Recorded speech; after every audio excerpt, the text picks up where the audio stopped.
The alarm screams filled every corner of the ship.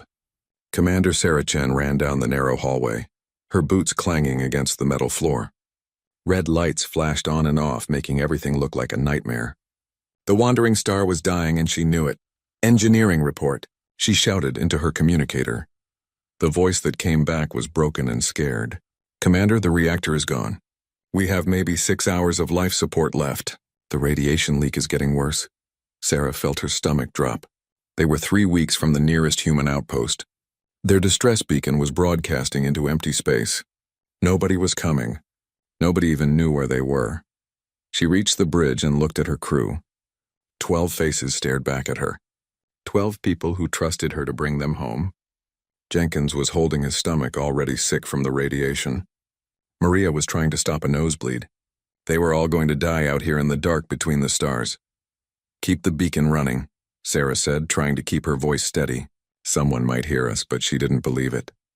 This region of space was empty. They had been exploring, mapping new routes, being brave and stupid like humans always were. Now they would pay the price. Hours passed like years. The ship got colder. The air started to taste wrong.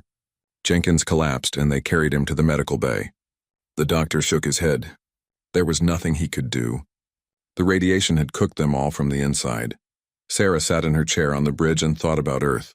She thought about her son, Marcus, only 5 years old. She had promised to come home. She had promised to bring him a star map showing where Mommy had gone. Now he would grow up without her. "Commander." The communications officer suddenly sat up straight.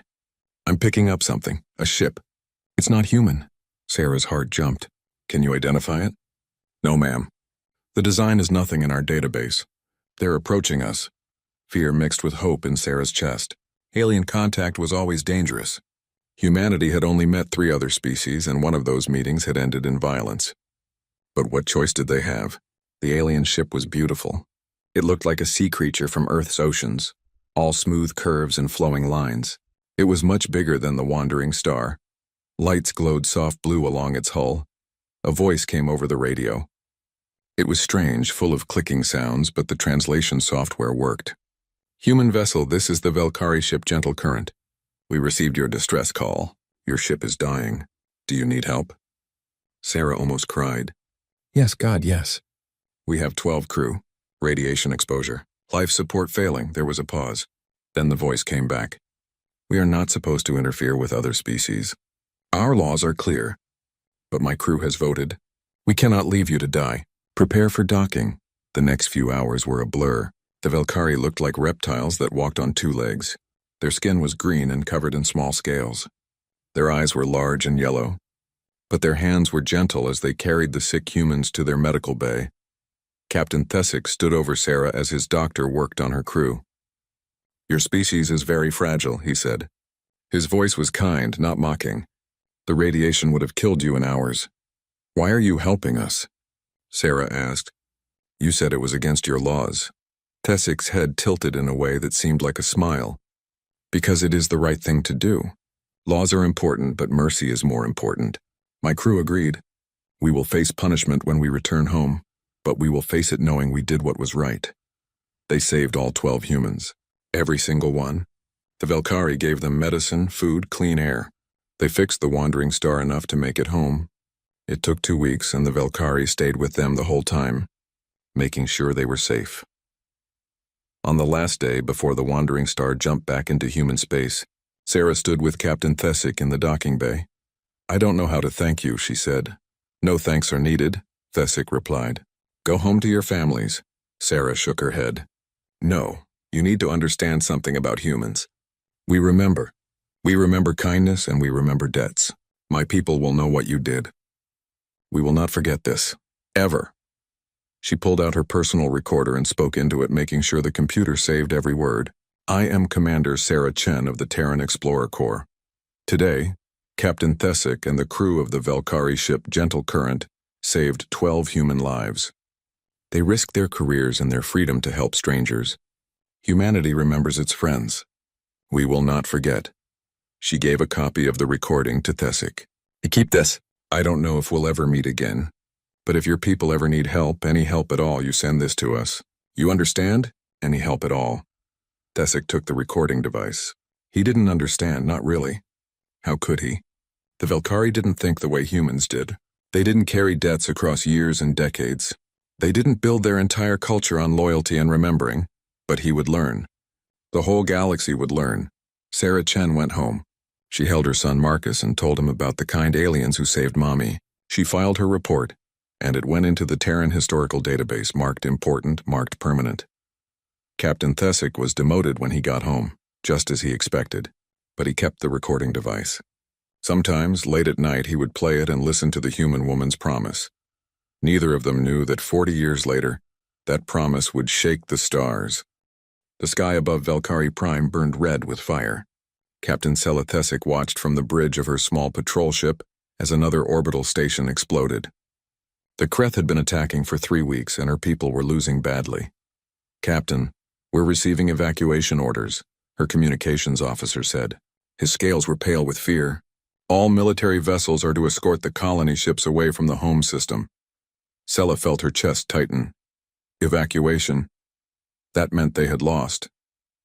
The Velkari were leaving their home forever. The Kreth Dominion had come without warning. Their massive warships had dropped out of hyperspace and immediately began attacking. They gave no reason. They demanded no surrender. They just killed. The Velkari were not warriors. They had a small defense force, mostly for rescue operations and dealing with space debris. They had no battleships, no weapons that could match the Kreth. They had tried to negotiate, tried to talk, tried everything except fight back effectively. Nothing worked. Now thousands of Velkari were dead. Whole colonies were silent. Refugee ships crowded the space lanes, desperate to escape before the Kreth caught them. Sela guided her ship toward the refugee fleet. She could see hundreds of vessels, most of them civilian transports never meant for long journeys. Families were packed inside, carrying whatever they could grab. They were leaving behind homes, possessions, history, everything. "How many got out?" Sela asked quietly. "Maybe half the population," her officer replied. "Maybe less. The outer colonies had no warning. They're gone." Sela closed her eyes. Gone. Millions of people just gone.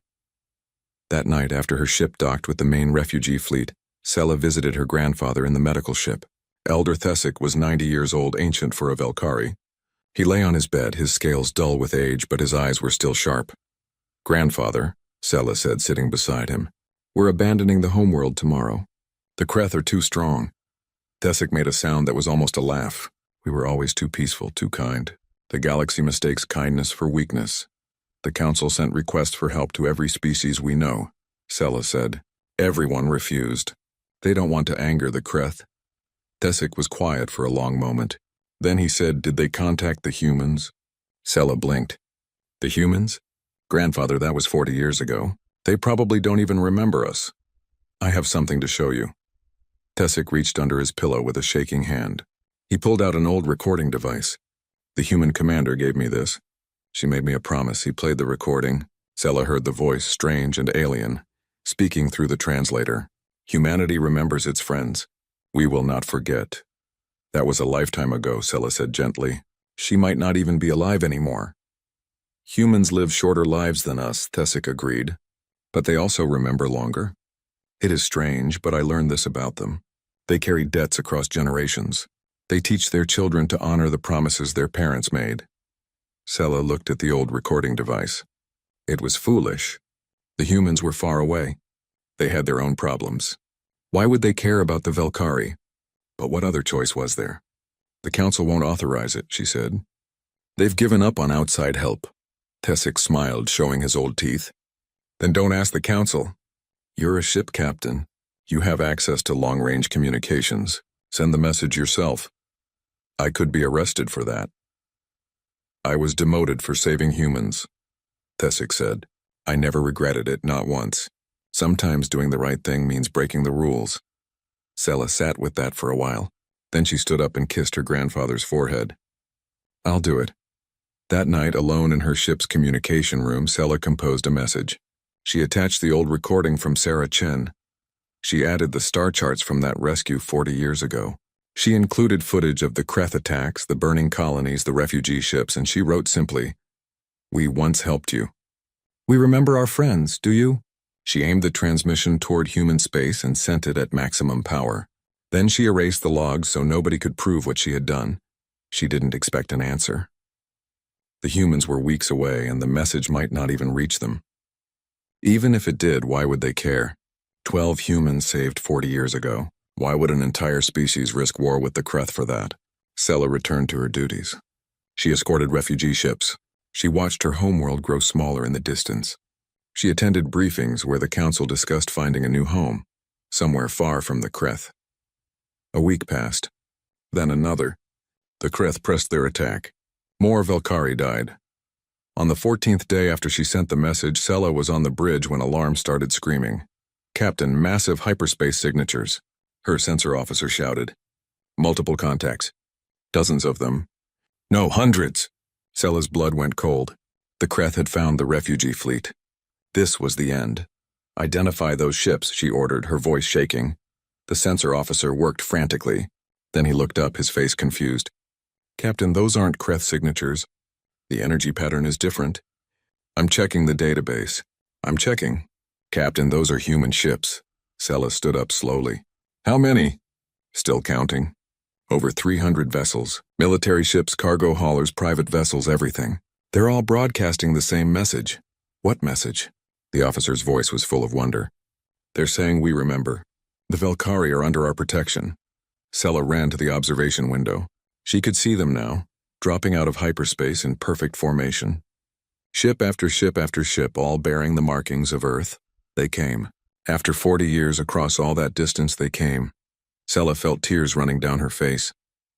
She grabbed her communicator. "Get me Elder Thesic." "He needs to know." They remembered, grandfather. The humans remembered. In his medical bed, Thesic heard the news and smiled. He had been right about them. Humans were strange, violent, dangerous creatures. But they were also something else. They were loyal, and the Kreth were about to learn what that meant. Admiral Marcus Chen was drinking coffee in his office when the priority alert came through. He set down his cup and opened the file. What he saw made his blood freeze. The message was in Velkari. The translation appeared beneath it. Attached were star charts, old ones from 40 years ago, and there was a voice recording. His mother's voice. Marcus played it 3 times. Each time he heard his mother promise that humanity would remember, that they would not forget their friends. He pulled up the historical files. The Wandering Star incident, 12 crew saved by a Velkari vessel. Captain Thesic had risked everything to save humans he didn't know. The new message was clear. The Velkari were dying. An enemy called the Kreth was wiping them out. They needed help and they had nowhere else to turn. Marcus stood up and walked to his window. Below him, Earth turned slowly, blue and green and beautiful. His mother had died 10 years ago. She had lived long enough to see him make admiral. Her last words to him were about duty, about honor, about keeping promises. He pressed his communicator. "Get me the Joint Chiefs. Emergency meeting now." 20 minutes later, Marcus stood in a room full of the most powerful people in the Terran military. He showed them the message.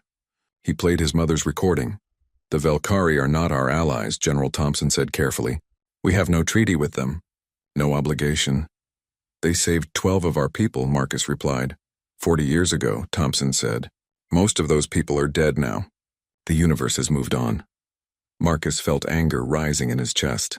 "My mother is dead. But her promise isn't. She spoke for humanity. She said we would remember.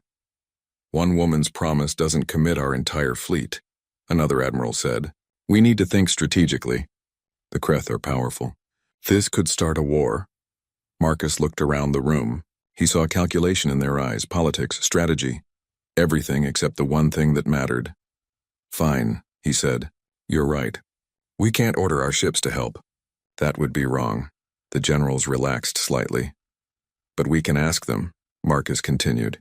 He pulled out his personal command tablet and accessed Protocol Nightingale. It was an old system built decades ago for emergencies. It created a direct communication line to every Terran ship captain, military or civilian. It bypassed all the normal chains of command. "Admiral, what are you doing?" Thompson demanded. Marcus started typing. "I'm sending a message to every captain in our fleet. I'm telling them what happened. I'm showing them my mother's promise. And I'm asking who wants to go help the Velkari." "You can't do that," Thompson said, standing up. That's against protocol. Protocol Nightingale exists exactly for this purpose, Marcus replied calmly. For emergencies when normal command structure is too slow. I'm activating it. You'll start a mutiny, another general warned. No, Marcus said. I'm giving our people a choice.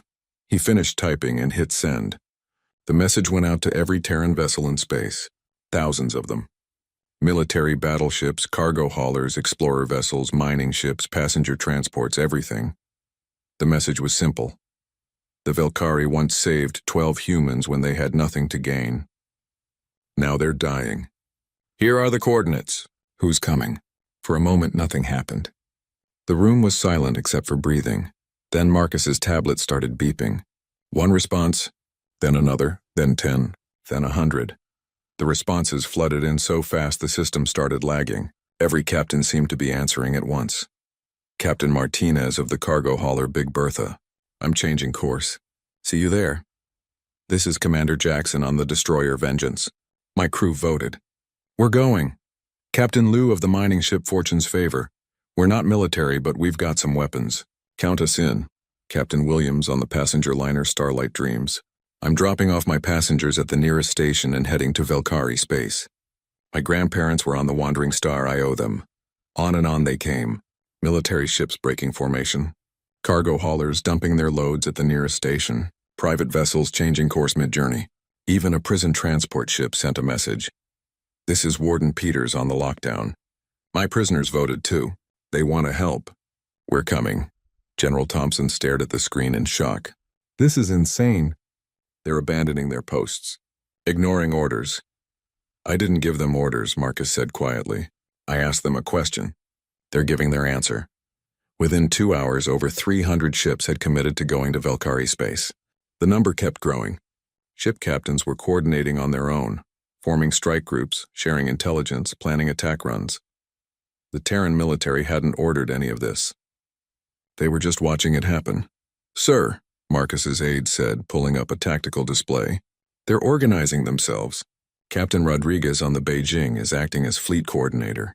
They've established supply lines. Medical ships are grouping in the center. Combat vessels on the outside. It's actually a pretty good formation. Marcus felt pride swell in his chest. This was humanity at its best. Not waiting for orders, not asking permission. Just doing what was right. General Thompson sat down heavily. What have you done? I reminded them what we are, Marcus said. The Velkari saved 12 people. Those 12 had children. Those children had children.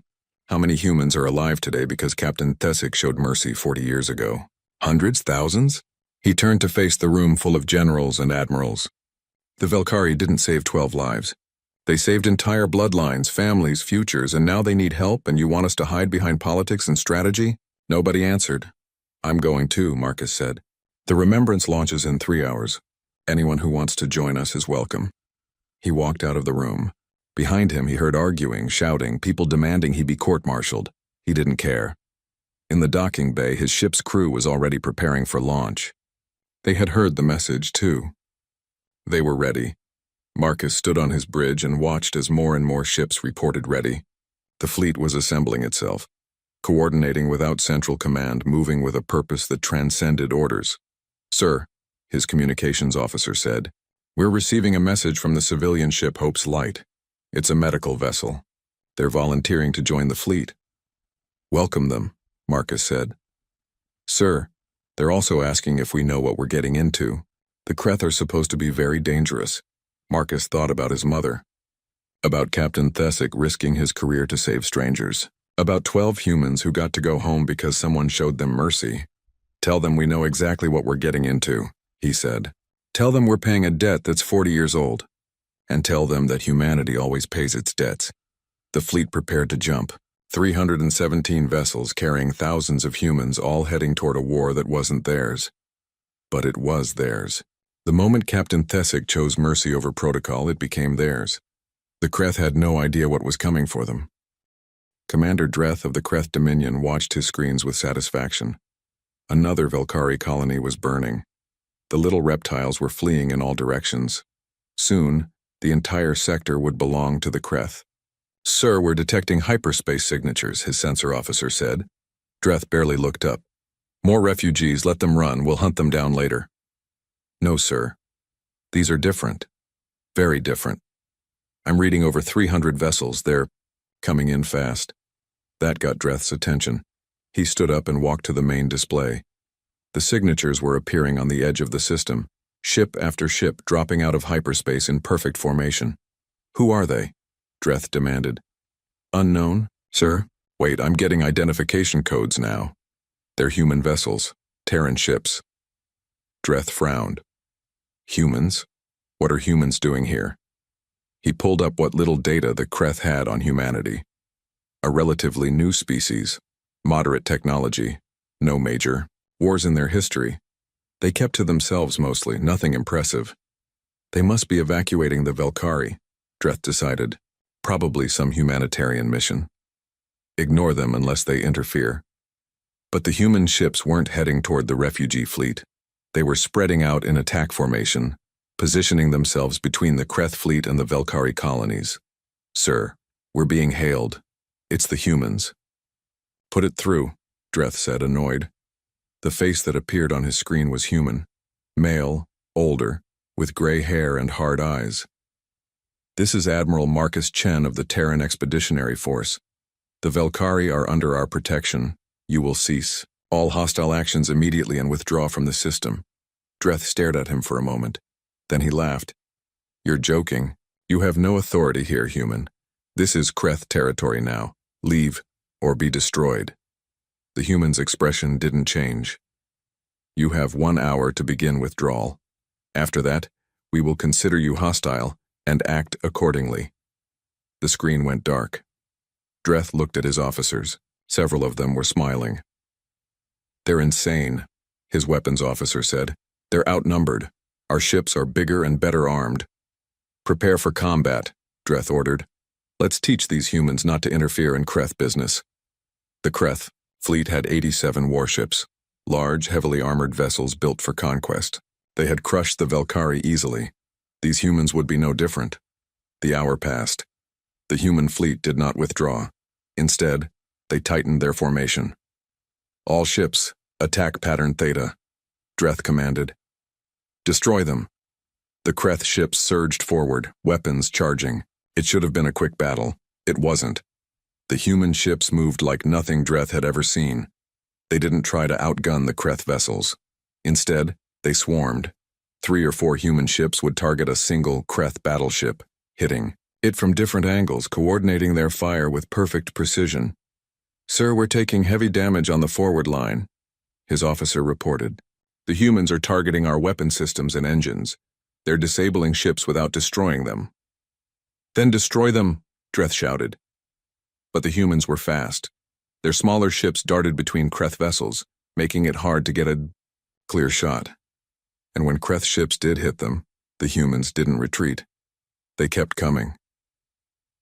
Dreth watched in horror as a human cargo hauler, clearly damaged and venting atmosphere, suddenly accelerated toward one of his battleships. What is that ship doing? Sir, it's on a collision course. The cargo hauler slammed into the Kreth battleship at full speed. Both ships exploded in a ball of fire. They're ramming us, Dreth's weapons officer shouted. They're deliberately sacrificing their ships. It got worse. A group of human medical vessels had positioned themselves near a cluster of Velkari colony ships. When Kreth fighters tried to attack the colonies, the medical ships moved into the line of fire. They had no weapons, but they used their own hulls as shields. Sir, the humans are protecting the Velkari civilians with their own bodies, his sensor officer reported. They're taking hits meant for the refugees. Dreth couldn't understand it. What kind of species did this? The Velkari were nothing to the humans. Why were they dying for them? Focus fire on that large human ship, Dreth ordered, pointing at Admiral Chen's flagship. Kill their leader. The Kreth fleet concentrated their weapons on the Remembrance. The human flagship's shields blazed with energy, flickering and failing under the assault. But before they could finish it, a dozen human ships moved in front of the Remembrance. They formed a wall with their own vessels, absorbing the fire meant for their admiral. They're protecting him, Dreth's officer said, voice filled with disbelief. They're letting themselves be destroyed to keep him alive. 3 human ships were blown apart, but the Remembrance survived, and the human counterattack was brutal. Hours passed. The battle turned into chaos. The Kreth had better ships, but the humans had something else. They had coordination that seemed almost telepathic. They had a willingness to sacrifice themselves that Dreth found terrifying, and they had a fury that drove them forward no matter the cost. "Sir, we've lost 32 ships," his officer reported. "Our casualties are severe. The humans are not stopping." Dreth looked at his screens. Human ships were everywhere, pressing the attack with relentless efficiency. Even the civilian vessels were fighting, using whatever weapons they had improvised. Mining ship had attached its industrial laser to a targeting system and was cutting through Kreth armor. A passenger liner was using its mass as a battering ram. Even the prison transport was firing crude missiles made from its cargo containers. Every human ship seemed to know what every other human ship was doing. They moved like a single organism, with 300 bodies. "Sir, the humans are broadcasting a message on all frequencies," his communications officer said. "What does it say?"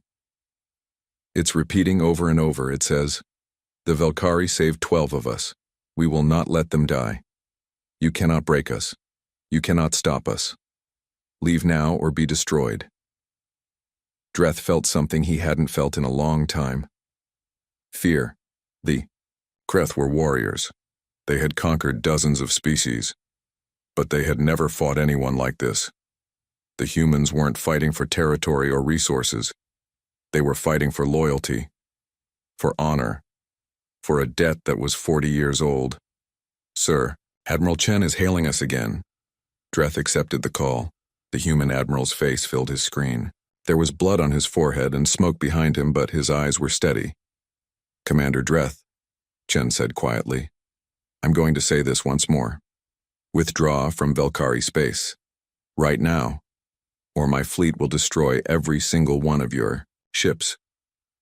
We will not stop. We will not surrender. We will die before we let you harm our friends."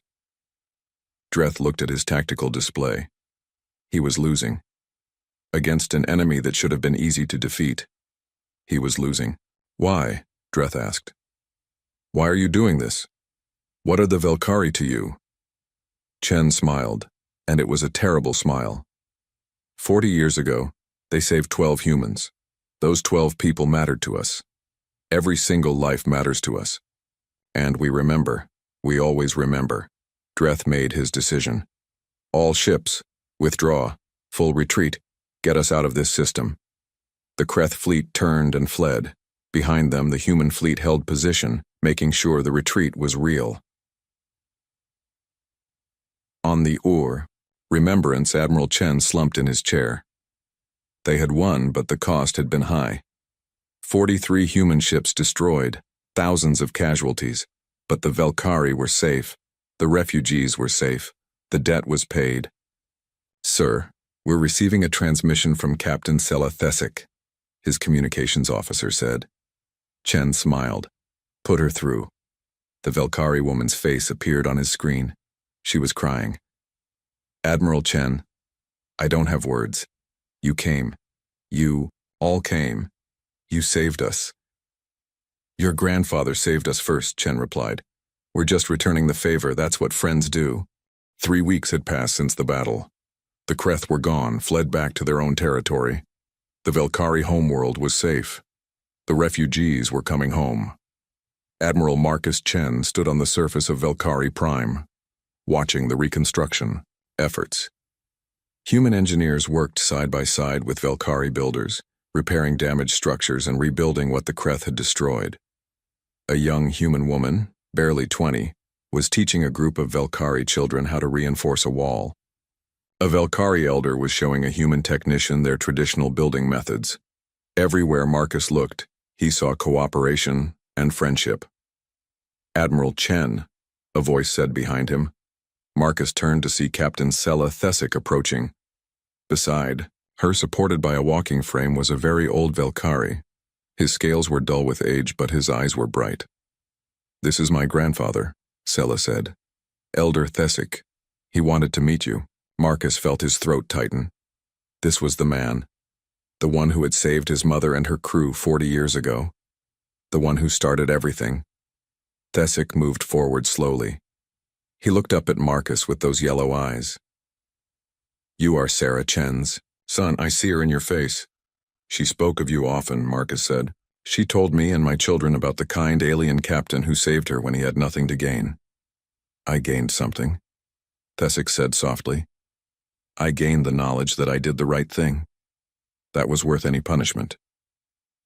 Marcus reached into his pocket and pulled out a small device. My mother left this for you. She recorded it before she died. She made me promise to deliver it if we ever found you again. He pressed play. His mother's voice filled the air, older than in the first recording but still strong. Captain Thesic, if you're hearing this, then my son has found you. I don't know what the circumstances are, but I know this. Humanity keeps its promises. We always have. We always will. Thank you for giving me the chance to watch my son grow up. Thank you for giving him the chance to exist. You saved 12 lives, but you saved thousands more. All the children we had, all the grandchildren, they're all here because of you. We will never forget that. Never. Thesic's eyes filled with tears. Velkari didn't cry the same way humans did, but the emotion was the same. I had no idea, he whispered. I just wanted to help. That's all it takes, Marcus said. One act of kindness. One moment of choosing to do the right thing even when it's hard. You changed everything. Sela spoke up. Admiral, the Velkari Council wants to hold a formal ceremony. They want to thank your people properly, to establish a permanent alliance between our species. Marcus nodded. My people would like that. The ceremony was held in the central plaza of the Velkari capital. Thousands gathered, both Velkari and human. The entire human fleet had come down to the surface. Even the wounded who could walk attended. The Velkari council leader, an ancient female named Ses, stood at the podium. Today, we honor the humans of Terra. They came across the stars to save us. They asked for nothing in return. They expected no reward. They came because 40 years ago we showed mercy to 12 of their people. They came because they remember their friends. She turned to Marcus. Admiral Chen, your people have shown us something we thought was rare in the galaxy. True loyalty, unshakable honor. You have saved our entire civilization. How can we possibly repay this debt? Marcus stepped forward. The plaza was silent. He looked out at all those faces, human and Velkari, watching him. Elder Thesic asked me the same question. 40 years ago, Marcus said, when my mother asked how to thank him for saving her crew. He said no thanks were needed. He said he was just doing what was right. Marcus walked over to where Thesic sat in a place of honor. That's my answer to you. No thanks are needed. You saved 12 humans when you could have ignored us. Those 12 people had children. Those children had children. My grandmother was on that ship. If she had died, I wouldn't exist. My children wouldn't exist. Their children wouldn't exist. He turned back to the crowd. How many humans are alive today because one Velkari captain chose mercy? How many of us owe our existence to that one decision? Hundreds? Thousands? Maybe more. Marcus's voice grew stronger. Your grandfather didn't save 12 lives, Captain Sela. He saved entire bloodlines, entire futures. Every person in my fleet is here because of him. Every single one of us. We're all connected to those 12 people he saved. The crowd was absolutely silent. So you ask how you can repay us? Marcus continued. You already did, 40 years ago. You showed us that there are good people in the universe. People worth fighting for, worth dying for. That's a gift beyond measure. Thesic stood up slowly, supported by his walking frame. He moved to stand beside Marcus. I have something to say, the old Velkari announced. Everyone turned to listen. When I saved those humans, my government punished me, Thesic said. They said I broke the rules. They said I interfered where I shouldn't. They were wrong. I made the right choice and I knew it in my heart. But I never imagined this. I never thought. That one decision would matter so much. He looked at Marcus. Your mother promised me that humanity would remember. I kept her recording for 40 years. On bad days, I would play it and wonder if she meant it. If humans really remembered debts that old. Thesik's voice cracked with emotion. Now I know. You came with hundreds of ships. You fought for us. You died for us. For a kindness shown 4 decades ago. I do not understand humans fully, but I understand this. You are the most loyal species I have ever encountered, and I am proud to call you friends. Marcus embraced the old Velkari gently. Around them, humans and Velkari began to cry and cheer together.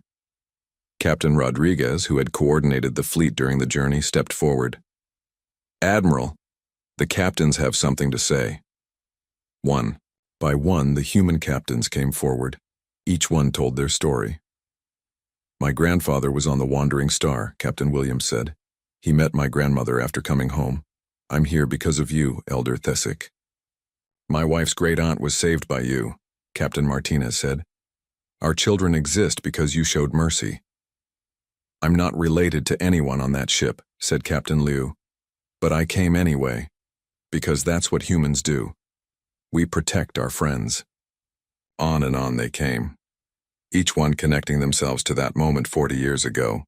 Some through blood, some through marriage, some through simple loyalty. It didn't matter. They all came. Cess, the council leader, watched this with wonder. I don't understand, she said to Marcus. Not all of these people are related to the Wandering Star crew. Why did they come? Marcus smiled. Because when you save one human, you save all of us. We're connected, we're family, even when we're not related. That's what humanity is. We remember every kindness, we repay every debt, and we protect our friends no matter the cost. He looked out at the crowd. The Kreth learned that. They thought they could attack the Velkari without consequences. They were wrong. They attacked our friends. They attacked people we owed a debt to. So we came. All of us. What happens now? Sela asked. The Kreth might return. They won't, Marcus said firmly. We're building a defense station in orbit, a permanent one, crewed by both humans and Velkari. If the Kreth come back, they'll face both our fleets. And I suspect once this story spreads through the galaxy, other species will think twice before attacking the Velkari. Why? Cess asked. Because everyone will know that the Velkari are friends of humanity, and everyone will know what happens to species who hurt our friends. The ceremony ended with a feast. Humans and Velkari ate together, shared stories, made friendships that would last generations. Children of both species played together in the plaza. Late that night, Marcus stood with Thesik on a balcony overlooking the city. The old Velkari looked at the stars. Your mother kept her promise, Thesik said softly. She always did, Marcus replied. That's what made her human. I still don't fully understand your species, Thesik admitted. You are violent and dangerous. You brought hundreds of ships to a war that wasn't yours. You lost thousands of your people, all for a debt 40 years old. Marcus nodded. That's what makes us human too. We're dangerous, yes. We're violent, yes. But we're also loyal. We're also honorable. We remember our friends. And we protect what we love. He put his hand on the old Velkari's shoulder. You showed mercy when you didn't have to. You chose kindness when it would have been easier to ignore us. That changed everything. Not just for 12 people, but for our entire species. You taught us that there are people worth saving in this universe. Thesik looked up at him. And now everyone knows, Marcus said. They know that if you help a human, even one human, even 40 years ago, we will cross the galaxy to help you back. They know that we pay our debts. They know that we remember. Far across the galaxy, in a trading post near the frontier, a young alien trader was helping a stranded human crew repair their ship. His partner asked why he would risk it. The trader pointed to a newsfeed playing on a screen. It showed human ships protecting Velkari colonies. It told the story of Captain Thesik and the Wandering Star. It explained how 300 human vessels had come to repay a 40-year-old debt. That's why, the trader said. Because if you help a human, they remember. 40 years later, an armada shows up. I've heard the stories now, everyone has. You help a human and they never forget. His partner looked at the news feed nervously. That's terrifying. The trader smiled. That's humanity.